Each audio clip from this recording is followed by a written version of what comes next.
Now, the presidential villa remains a beehive of activities, from consultations to series of talks.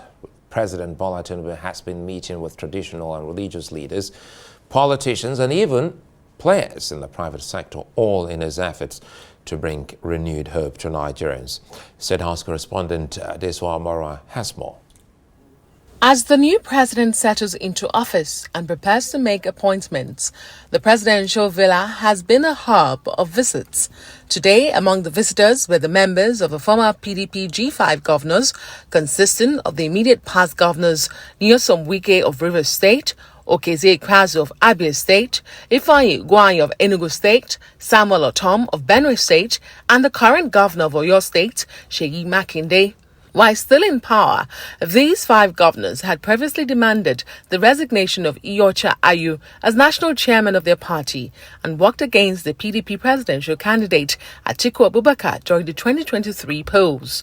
Emerging from the meeting with President Tinubu, Seyi Makinde speaks on behalf of the group. You have to keep evaluating, what you're doing, where you're going, and so we have to keep seeing the president, to let him know what is happening. And for this evening, the G5, the integrity group, we also came to let the president know what we stood for: fairness, justice, and equity. And we haven't changed. Governor Peter Mba of Enugu State also visited the presidential villa. He took the opportunity to present a number of requests to the president, including echoing the Southeast region's demand for the release of Nnamdi Kanu, leader of the proscribed indigenous people of Biafra, IPOB. We've taken a bold view of what Enugu could achieve in the next 4 years in terms of growing our economy from the current levels to $30 billion. And one of our core governance philosophy is to collaborate and to have partnership. And we have identified the federal government as our core partner. You know that the Southeast has made a collective demand to have Nnamdi Kanu released. And we basically identified with that and request Mr. President, who in his inaugural address promised the people that he's going to engender national healing and is going to serve with compassion. So we've basically informed him that this would serve as a pointer to his administration's extension of hands of fellowship to Ndibo. Also, Governor Umo Eno of Akwa Ibom State sought the federal government's support for infrastructural development in his state during his visit to the Aso Rock Villa. He emphasized his readiness to collaborate with the government. Politics is over and governance has started. So Akwa Ibom is an integral part of Nigeria, and we have to work with the federal government to ensure that Akwa Ibom might receive the benefits of democracy. And we cannot do that if we work standing apart. We talked about the road you have just mentioned, the Calabar-Itu road. We will need the president to help us intervene and let's get that, finish the road. We talked about our Ibom deep sea port. We will need the president to also intervene and let's get the seaport. The president also played host to ExxonMobil executives, including Mr. Liam Malon and Mrs. Adesua Dozie at the State House earlier today. The meeting marks the continuation of his administration's effort to secure the collaboration of critical players in the oil sector towards ensuring stability, transparency, and fair competition in the sector. The newly elected governor of Plateau State also had a meeting with the president at the presidential villa, but the details of their discussion were not revealed. While this visit between the governors and the president laid the groundwork for potential collaboration between governments at the central and subnationals, there is eager anticipation to see what these other political visits would translate to in the coming days. From the presidential villa, Adesua Omorwan for Raj News. Well, many thanks, Adeswa. Now let's get to the heart of the news with our commentators who will give us their take on the events and issues of the day. And today, we have the journalist, political affairs commentator and Arise News analyst, Dr. Constance Ikokwu, and also Arise News analyst and former chairman of the Daily Trust newspaper editorial board, Mahmud Jega. Well, good to see you both. And looking at that report by Adeswa, you know, sometimes they say it looks like something out of the blues. But for those who understand President Tinubu, they say, well, they're not surprised. Let's start with you, Constance. I saw the G5 there, and I kept looking, and I saw former Governor Tom. Now, let's talk about the meetings, the alliance. We do not have details, but again, there are a series of meetings. First, with the opposition. Well, there are a series of meetings on account of the fact that we have a new president who was just sworn in, or was inaugurated recently, and he has to start work immediately.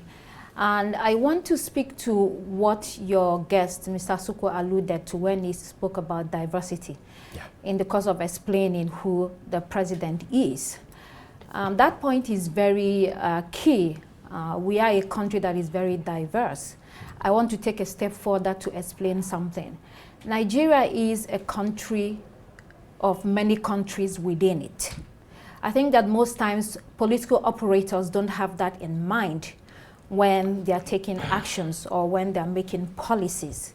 It's very important that we have that at the back of our minds, because without that, we cannot function appropriately. And I'll give an analogy. When you look at Europe, for instance, you have so many countries, you know, that are less than 30,000 people, less than 50,000. So, for instance, Liechtenstein, Monaco, San Marino, they are less than 50,000 people. You have Andorra, less than 100,000. Iceland is less than 1 million people. They're very small countries. Those are different nation states that were not merged together. So if you look at Europe and you want to merge the French, the Spanish, the English, the Germans together in one country and maybe give the power to the Germans, they're going to kill one another. Because these are different nation states that want independence and sovereignty and want to rule themselves on their own terms. Come back to Nigeria. This is what we are. The Igbos could be a country. The Yorubas could be a country. The Hausas could be a country. So many other ethnic groups in Nigeria could be a country. What that tells you is that if we are one big nation, there has to be fairness and equitability in the way you run the affairs of the nation. If you want people to feel that they are equal shareholders, to use a business term, and that they have a stake within the society, you have to treat everyone and see them and not make them invincible. Because what we have done in this country over so many years is that you're trying to make people invincible and tell them that they do not matter. Yet, you hear leaders say some very unbelievable things like Nigeria is non-negotiable and we must be united. United on what exactly? If your country is non-negotiable, it should be negotiable actually. And negotiable in the terms that we should be fair to one another and recognize our humanity. And then based on that, we can build a nation state. And you think that's what the president is doing now? I don't know if that's what he's doing. I don't know what is on his mind. But the action he's taking, reaching out to different people, it is expected. He should be doing much more than that, not only within his political party, but with other political parties as well. Mahmud, that's taking off from where Constance stopped. This is one too many, which many have commended the president, saying that in less than a month, the president has done far more reaching out than many presidents in the history of Nigeria. Well, it is true. I mean, the last 2 weeks have seen, actually some people think he's receiving too many visitors. Apart from the ones Omorwan listed, there are also labor leaders and some even NGO leaders. So it is very good to consult as widely as possible and hear as many perspectives to the issues as possible. But I suspect that very soon he may have to apply the brakes because the protocol people and the security people will step in and say, look, Mr. President, and in any case, by the time he constitutes the Federal Executive Council, there will be regular meetings, lots of memos to study and everything. So in this period that he is relatively free, not having the full structures of government in place, then he probably has the time to receive a lot of, and everybody wants to come. As we said, he's a new president, traditional rulers, religious leaders, regional leaders, labor leaders, all the new governors, even the old ones, they want to come and see him and lay there. But at some point, probably he will have to institutionalize matters more. He can't listen. There are more than 200 million of us in Nigeria. He can't see everybody.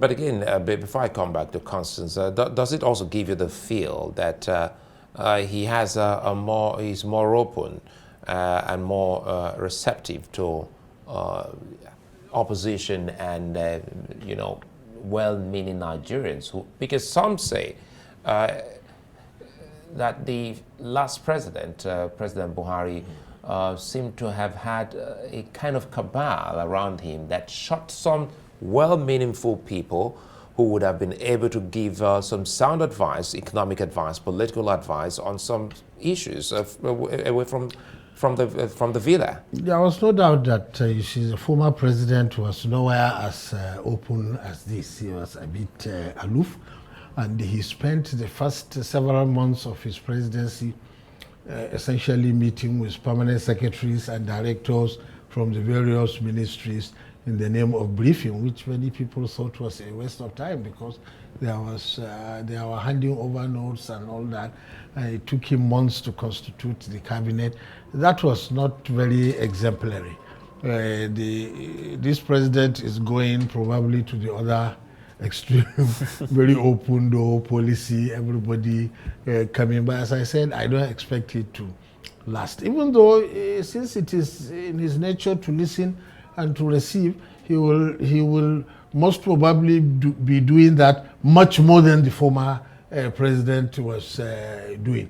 But you see, there are also certain things, because some people come to the presidential villa, they enter, we don't know what they discuss, but when they come out, sometimes they grandstand and say things that, it may not be very advantageous for the presidency to allow that place to be used for grandstanding. I can already see a few examples of that. And Constance, Governor Mba was there, and one of the key things he spoke about when he came out was the need for the president to revisit the issue of Nnamdi Kanu. And categorically he said the gentleman should be freed. Yes, I mean, a lot of people have asked, even the former president to free him. If that is done by the current president, I think that it will be fair to his family and his supporters in the region. But beyond that, I think the pressing issue in the Southeast is that a lot of the people in that region feel injured by Nigeria, with or without Nnamdi Kanu. If you release Nnamdi Kanu today, fine. If you don't release him, the issues were there before him. And that was what informed the huge followership that he had when he started his indigenous people of Biafra. You may not agree with his methods, you may not agree with his ideology, you may not agree with all the things that he was set out to do. But you cannot contest the fact that there were so many injustices in our system in Nigeria. And I want to connect it to our model of politics of the country. So we practice a winner-takes-all model. And I don't think that it suits our diversity. It doesn't suit our peculiarities as a nation. And that is why you see many governors or many politicians, they come from their party, once they do not win to the other party. And so everybody wants to carry favor from the party in power and from the president, because the president has a very powerful seat. We do not practice true federalism. That means that he has so much powers, he can literally do anything. It's like a mini god. So as Africans, we have to begin to think about this winner takes all. It might work in Europe, it doesn't work for us. That is also why you see so many different African countries in disarray. You hear Senegal the other day that the president wants to extend his tenure, essentially a third term. And so the whole place is in crisis. And then you go to other countries like Burkina Faso, Cameroon, it's the same system of winner takes all, injustice. I do not see you, I am here, I have the power. It's not sustainable. So we have to rethink that. We have to reimagine sorry to cut you there, but as we try to rethink that, shouldn't we also be talking categorically? Because it would seem as if you glossed over it, that you may not like his method, but because as a people, we still must talk about the method and the style of the gentleman Nnamdi Kanu, because there are better ways, and that's what people are saying. We're all students of history, and there are ways of agitating. You do not agitate to the extent that you burn down your roof, because some of his followers, some of his people, his kinsmen, have been consumed by what he thought was his pursuit. So are these not things that we should also, if we're talking about this, we shouldn't also gloss over it as we're asking, as we're looking, reviewing what Mba and others have said? They should also be able to say, when you do come out, your style must change, so that because some families are still mourning, or because of the activities of the gentleman and his group. You're right, but remember that when he started, they were just marching on the streets, unarmed, just expressing their views and saying that we need this, we need it, we want this to happen. They were harmless. And then, the usual way of the Nigerian military, they started killing people. I come from this, so you get phone calls from home. People are killed and dumped in the rivers. Things happen in this country, the impunity and the level of brazen things that the government does in Nigeria against its own people. So that was when it went awry. Nobody supports what he's doing. I don't even know whether he has a method. I don't even know whether he knows what he's doing. Nobody supports violence. I get but the government too, you have to be aware that you're dealing with human beings. You're not dealing with machines. I get you. It's just like the case in Sudan. I'll bring you in Mahmud. The case of Sudan. Every side, counter accusations to the extent that no one gets to know the exact truth, because there are killings on both sides, on the side of the government operatives and on the side of the people. And that is why what Governor Mba and some others are saying is something that the country can sit back and sit down together and actually look at the records and look at where blames will be apportioned and where justice. It comes back to the key things, Mahmud, the G5 specifically used the word when I saw Shey Makinde. He used the word, he said, fairness, justice, and equity. These are weighty and, imperatives that we need as a people. You see, once somebody is elected president of the Federal Republic, then all these are his major constitutional and political responsibilities to ensure fairness and balance within the country.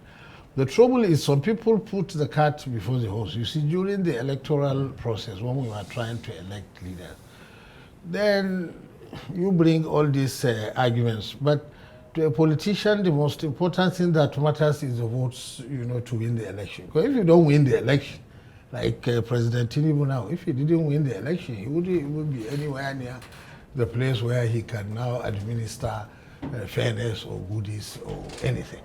And you spoke about the methods, which are very important. You see, I'm sorry, my sister, anybody who takes up arms against the state, then the state is entitled to respond with all the force that it can muster. Unfortunately, of course, in Africa, we may not do things in the best way like they will do in Europe. But that is why it is important not to start 36, because if you take up arms, you shoot policemen on the road, you shoot soldiers at a roadblock, then they are bound to respond. and their response could be disproportionate, and innocent people might actually suffer more than the armed persons who are doing the killings. So you see this appeal that the governor of Enugu State made, and before that, I think the Ohaneze Indigo. Yeah. At the minimum, the president will say, well, okay, there is an ongoing court case. The government can always hide behind that he is being charged to court. But the president can resolve the matter. However, before he can do that, there has to be an assurance that if you release him, he will not go back. You should operate a radio station from Sweden and say, kill them, kill the police, kill this one, kill that one. No state in the world will take that kind of thing lying down. That is the problem. So it's not just to say government is killing people, bodies are found. The government are also killing people and bodies have been found. They have beheaded soldiers, beheaded policemen, beheaded a local government chairman, shoot at everybody in a luxury car. No. Things cannot go on like that.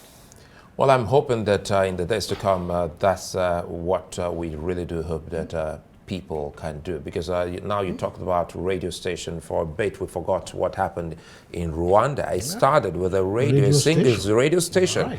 The media, where people were actually maligned and took up arms against each other. Quickly, let's close on if we can do this in a minute, and it has to do with Tuesday. What are we likely to see on Tuesday? Because I actually started with a point on that, but I was saving it for last, but I'm told that we have just a minute, we can do that. On Tuesday, the Senate, they'll be electing their leadership. Well, it seemed like everything was sure, according to what the party wanted, but now it looks like it's in the air. What we're going to see between today and Tuesday is, solid Machiavellian maneuvers, as they know how to do, the National Assembly members, and we'll watch and see who wins the race for the Senate and the speakership. And Mahmud? I think most likely the candidates anointed by the APC and the presidency would win. Some other people are still rebelling, saying they must contest, but the way things are going, I think they have probably locked enough majority votes to elect those persons, despite everything that might happen between now and Tuesday. That's the way it looks to me anyway. Well, it's a fine place for us to leave it. Constance, Ikokwu, many thanks for your time, and of course, Mahmud, Jega. Well, that's it for this edition of Arise Prime Time. Do join us again next week. From me and the entire team here in Abuja, goodbye, and many thanks for watching.